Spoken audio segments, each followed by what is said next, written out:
This is the Influencer Entrepreneurs Podcast with Jenny Melrose, where I strategize with business owners on how to grow and scale their businesses to hit their income goals.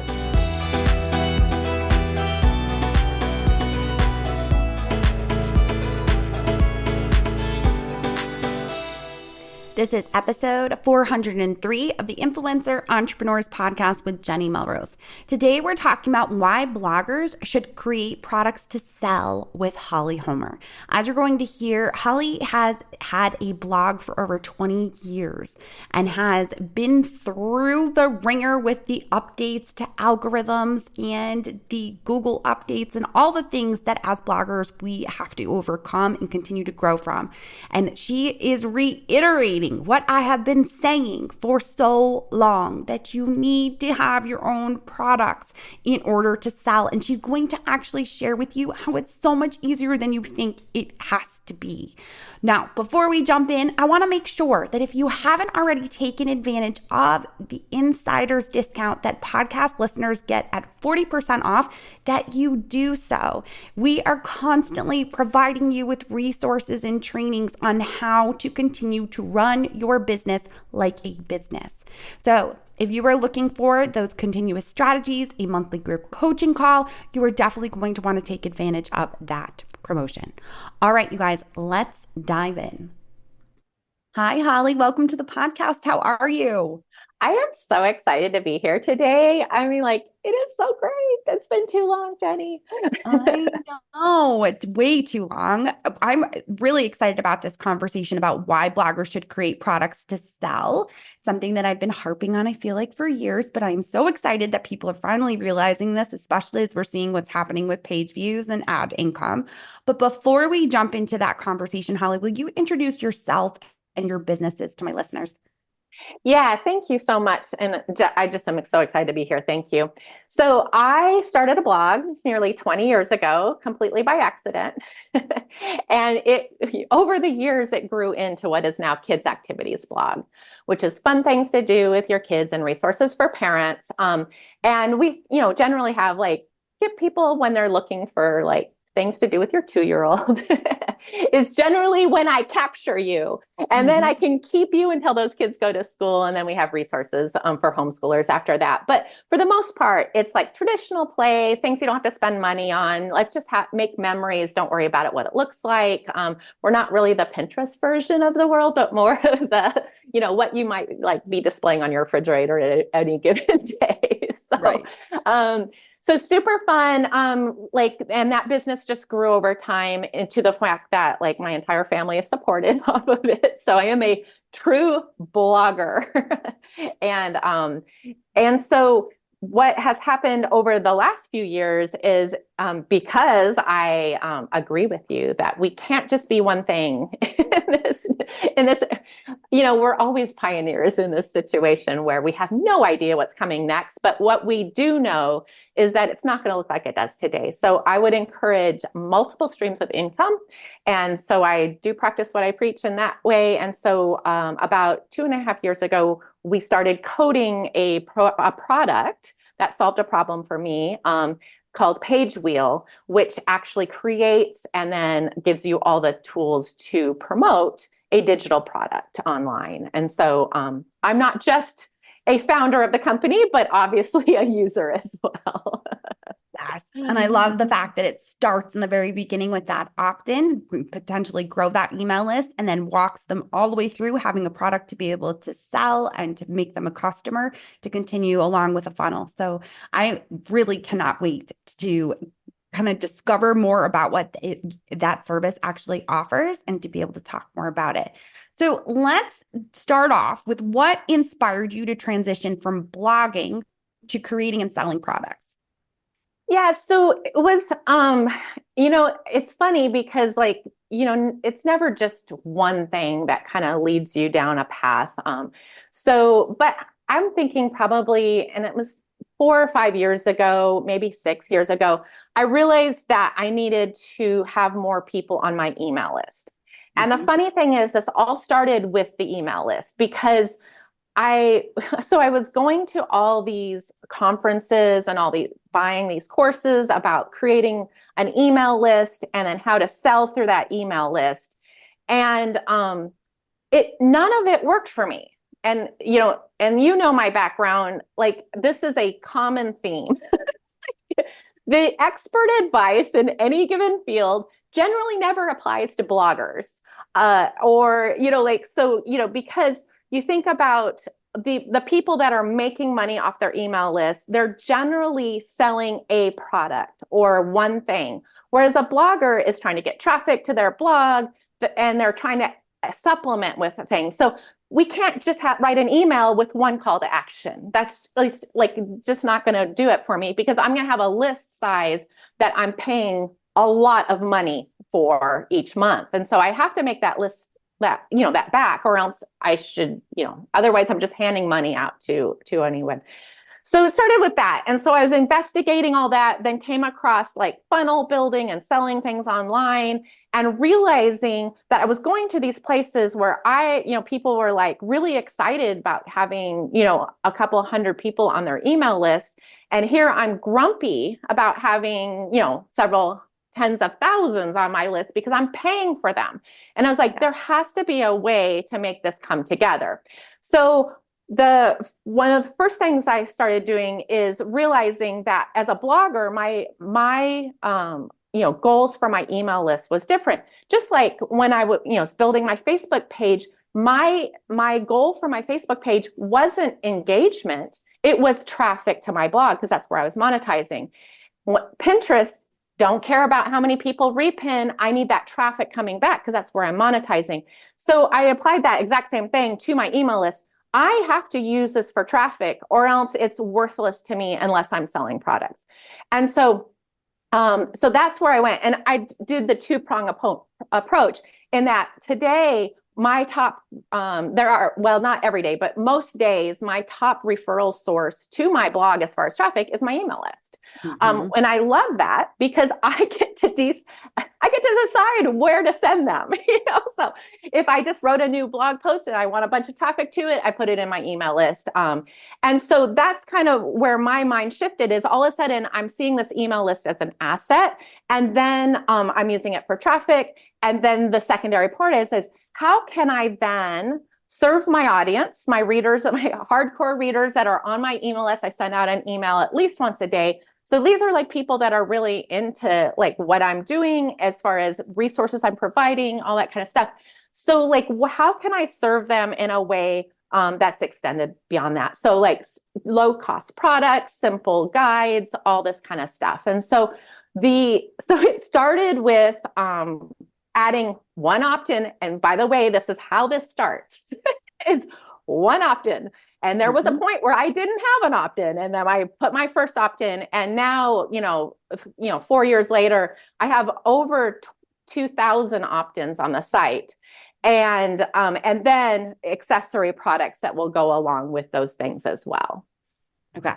So how do you actually believe that creating and selling your products enhances the blogging experience for both you and the audience? Because I think that's where a lot of people get stuck, is how is this actually going to benefit my people when I'm just trying to drive the traffic and then potentially wanting to sell to them? How does that enhance it? Yeah, so this is really twofold. And one is kind of obscure. But it's something I've been saying, and you're going to laugh when you hear me say this again, because I know you've heard me say this in the past, is that if I am not making money at my blog, it's unsustainable. So there is no way for me to create this and maintain this resource of amazing free things for my audience if I'm not making money and supporting my family. So that, on a selfish side, that's one thing, is I can't provide this resource without creating income for myself. Like I would shut it down, and we've seen thousands and tens of thousands of blogs over time that were amazing resources just go out of business because they can no longer sustain it, because it's a very expensive hobby and it's a very time-consuming hobby. But on the other side of this is I have 20 years experience with talking to this community.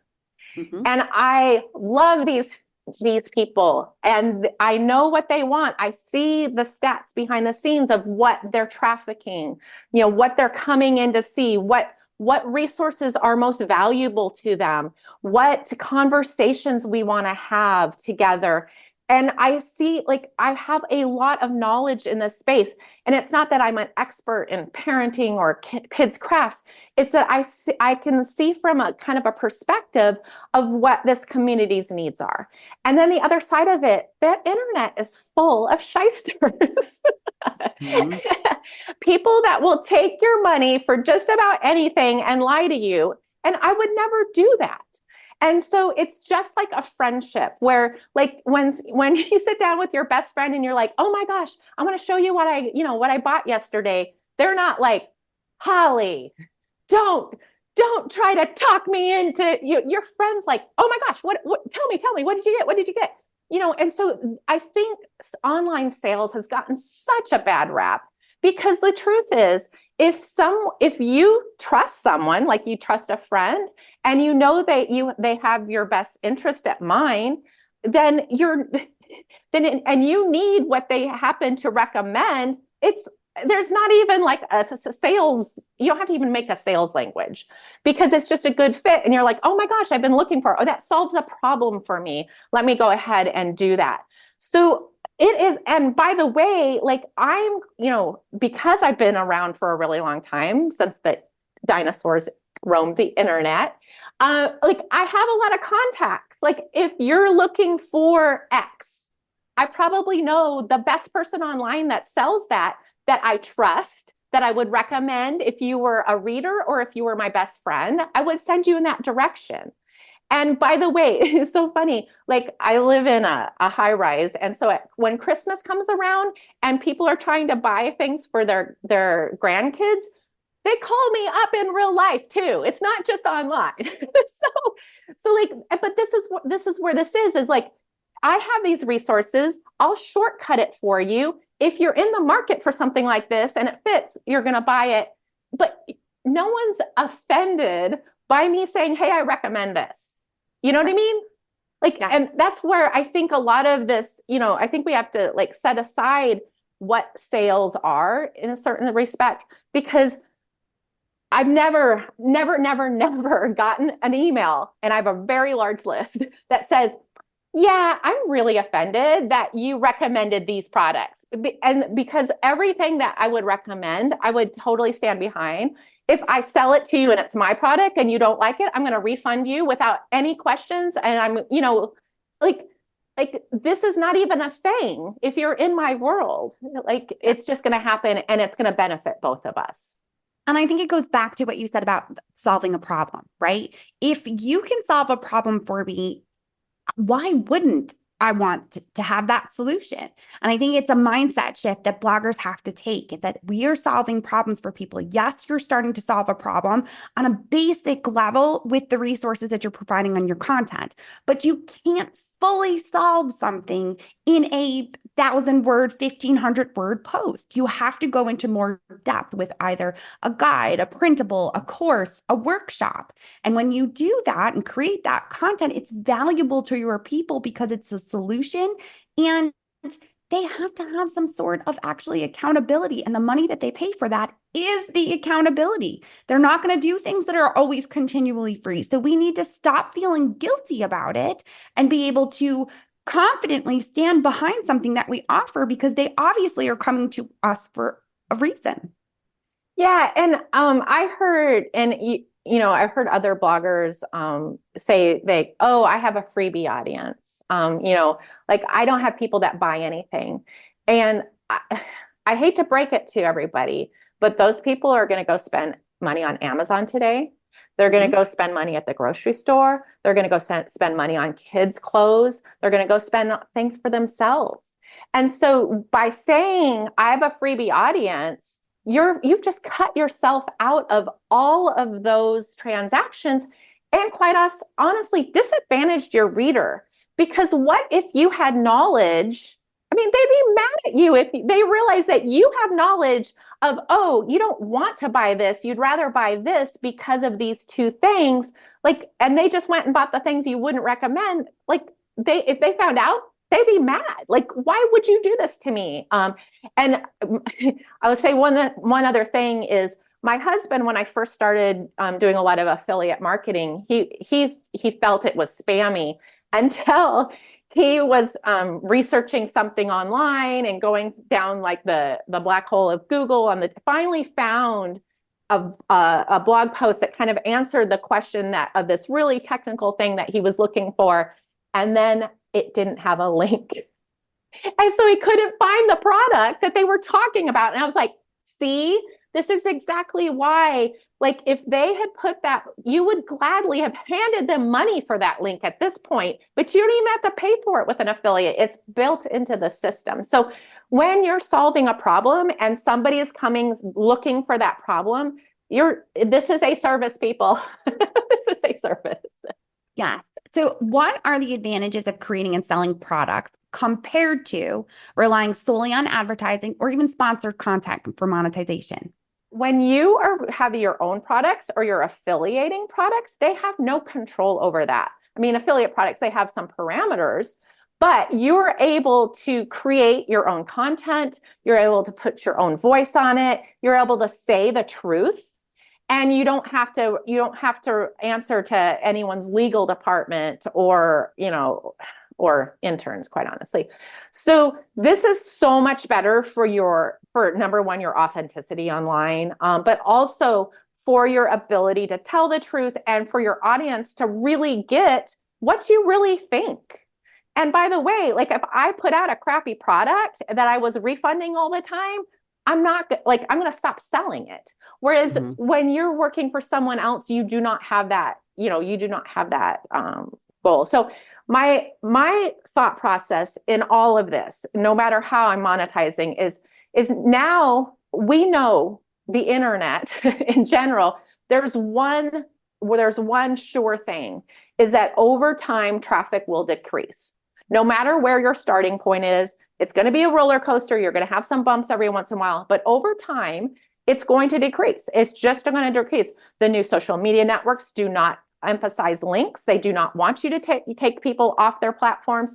So over time, we know we're going to have less traffic. So we have to think of ways that we are creating more income per visitor, because then we're not so reliant on 1 million page views this month, or, like if you're getting more per customer, if that traffic drops significantly and you're serving that community in a way that they're willing to pay for it, then it's totally a win-win situation.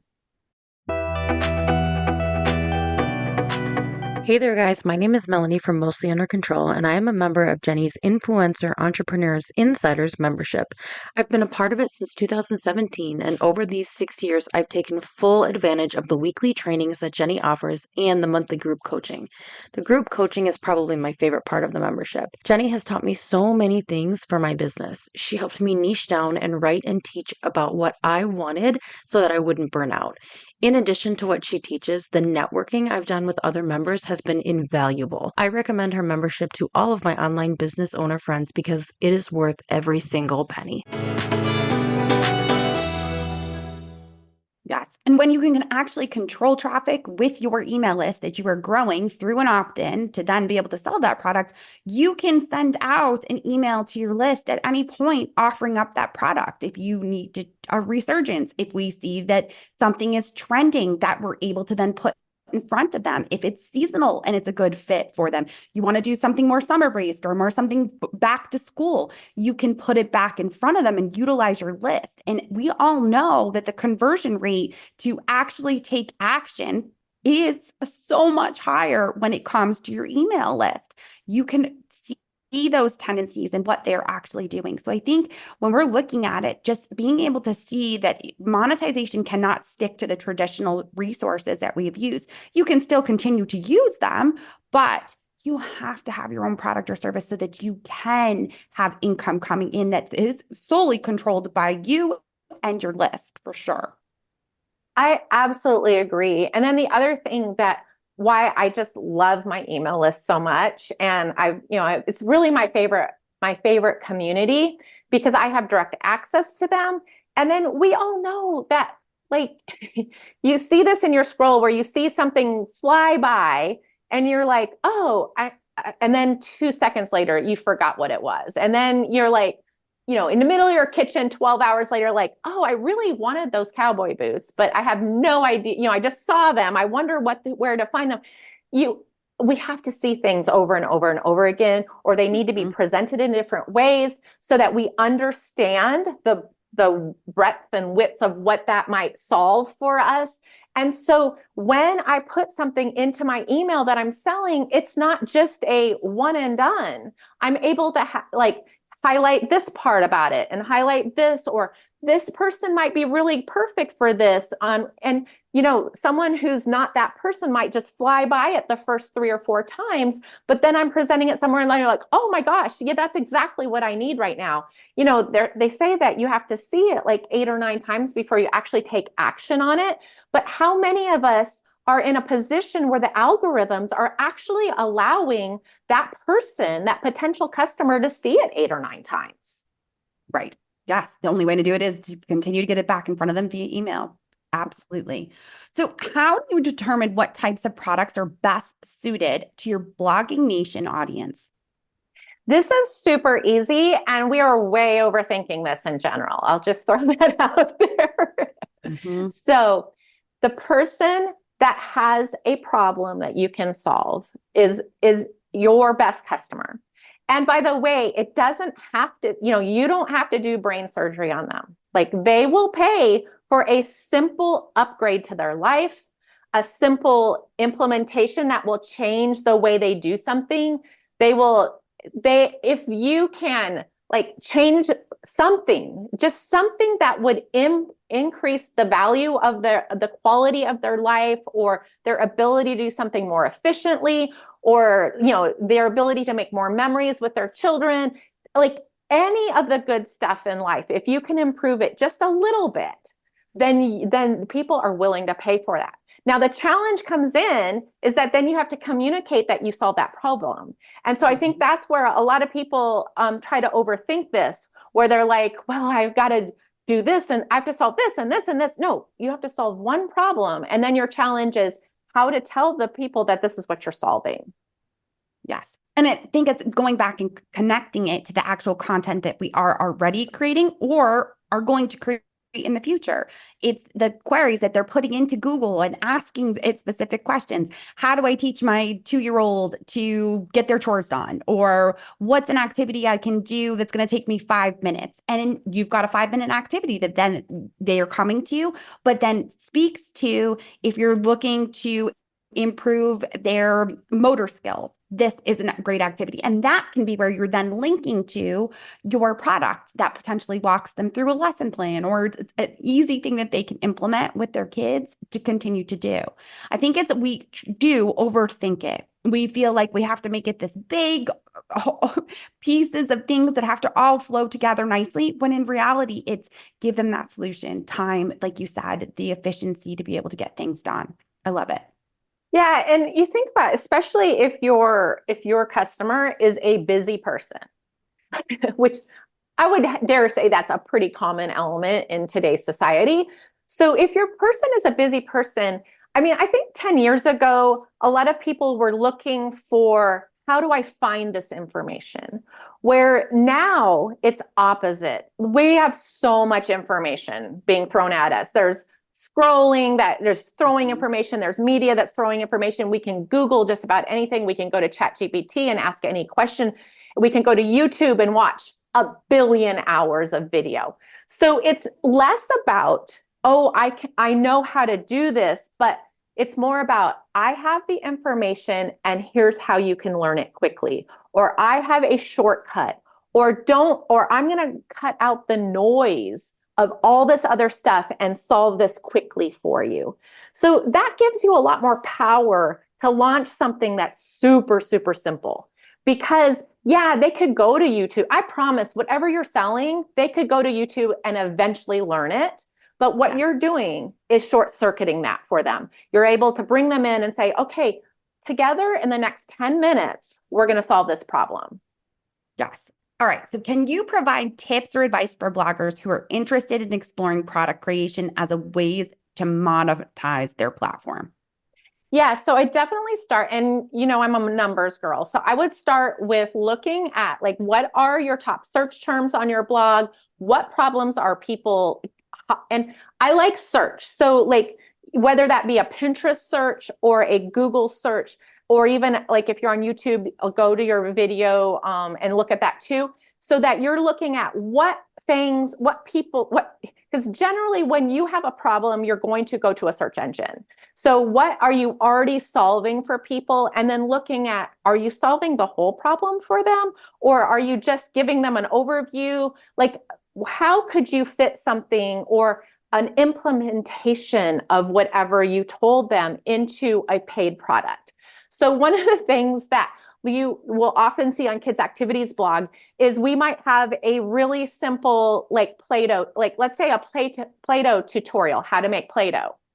Well, you know what I'm also going to put in the bottom of that is, it was my favorite paid Play-Doh from Amazon. Because guess what? Not everybody, I think back to when you had toddlers and preschoolers, you think, I have all the time in the world to go make this amazing Play-Doh recipe, and then all hell breaks loose in your home, and you're like, I'm just going to buy this. So like, this is not just about you like starting from scratch on something. It's often you're showing someone how to do it, and then you're either giving them a paid option or holding their hand through it too is another way. Or adding steps to it, or adding a shortcut to it, or all the things. So very simple things, very implementation things that they would be like, oh my gosh, that was totally worth $7. That was totally worth $39. That was totally worth $150. Right. Yes. I love it. So now you actually have a freebie that you're offering to my listeners. Can you tell them a little bit about that? Yeah, so I'm giving you access to PageWheel, which is this, because, back up a few minutes when I was talking about, hey, I want to implement these paid products and I want to launch all these things. And then I started looking at the immense amount of tech that is involved in selling something online. So like I just I have a guidebook, I have a camping guide, I have a how to organize your kitchen checklist that I want to sell for $7 or something like that. And then all of a sudden I need a sales page, I need a delivery page, I need a mechanism to deliver that, I need to make it, I need to have it cooked up to my email system, I need to like all the things, which is completely overwhelming to me. I am a low tech girl. And I started realizing as I started putting more and more of these together that I was running into needing to duct tape multiple, softwares together. And when I added up all of what I was spending across the board, like I was starting in the hole, 10 hours and, $300. And so I was like, this is stupid. If I'm selling something worth, $7, I have to sell 35 of these before I even get out of the hole on this product, on day one. And so that's where PageWheel came in. My partner, Rachel Miller, who is way more technical than I am, figured this out. We have a coding team. We put it together, and like I can't even believe what was in my brain is now in PageWheel. So you can go to PageWheel, and the link that Jenny will share will give you free access so that you can see how it works. You won't be able to download anything because you pay for that, but it's very inexpensive, way cheaper than the alternative. So you can go make something within PageWheel. You can make it with, we have over 350 batch templates, meaning that you can pull together things that we've already put together. You can upload a PDF. You might have something already that you want to add into something. So you've got app like that. You can use our DIY pages to create anything with AI. So you might say, hey, I want a calendar of events. And so you can get it started with AI, and then you can alter it however you want to be as a human. And you can mix and match these things all together, add a cover, put it with your colors if you're branding, and then the page wheel knows what you just made. Okay. Because you made it inside of there. And so it automatically creates a sales page, a delivery page, the delivery mechanism, an email that will send out to make sure that your customer got that. And then you can easily connect the list that you create within Pagewheel to your email client, or you could just download it and upload it into that client very easily. And by the way, all of this is done with AI so that you can then print off like a social media calendar that promotes this, talking about the different ways you can promote it and all that kind of thing. But start to finish is now, instead of 20 hours and $300, is really 20 minutes. And that's being generous. Like I can whip things out in about 6 minutes now. So. Yes, it's the complete process without having to think of every single step. It's Right. as if you're able to say to an assistant, that collaborative assistant, that AI, we need to understand it's not a way to cheat. It's a way to assist you and be that VA, more or less. Now can take your idea and be able to run with it, to be able to have all the pieces for a funnel from starting your opt-in all the way to selling your product. So I love this. Absolutely. And let me just say one thing is, Of course. one of the things I love about AI is that it can really give you a lot of information. But the bad side of that is we're still in a world where we're copying and pasting these into other things, or taking this and using it somewhere else. So Pagewheel is amazing in that it uses the AI in a actionable way while you're doing it. So you actually get something tangible while you're interacting with that AI, to a point where, like, you're not thinking, oh, I need to do this. Oh, I need to take this here. I need to paste this here. I need to chop this here. I need to edit this here. It's all in one place. Right. I love it. So good. Holly, thank you so much for taking the time to speak with me and my audience. We're going to make sure that everybody gets their hands on Pagewheel so they can see how easy it is. I truly appreciate you. Thank you so much. Thank you. This was so much fun. All right. Well, there you have it, from a veteran blogger of 20 years telling you have to figure out a way to get products and services. She's also offering you a free resource in order to get started so that you can see how Pagewheel works, to be able to use AI to create that first opt-in all the way to creating those paid products with sales pages, thank you pages, and all the next steps that your audience needs in order to know about the value that you are providing them when you create a paid product that is a solution. As always, I appreciate you all so much for listening in. If you need continued support on growing your blog like a business, then you are going to want to make sure that you take advantage of Insiders at that 40% off discount. It is linked right in your favorite podcasting app under this episode so that you can join at that discounted price. All right, I'll see you all next time.